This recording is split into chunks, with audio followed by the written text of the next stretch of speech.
কবিতার নাম বাংলাদেশ।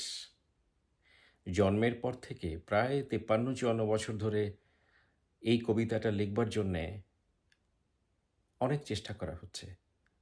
প্রায় ১০-১২ জন কবি, এমনকি তার মধ্যে এই বাংলাদেশের জন্মদাতাও ছিলেন। কবিতাটা লিখবার চেষ্টা করা হচ্ছে। তাদের মেধা, তাদের লোকবল দিয়ে অনেক চেষ্টা করা হয়েছে। কিন্তু জনগণের মন মতো কবিতা আজ অবধি লেখা হয়ে ওঠেনি।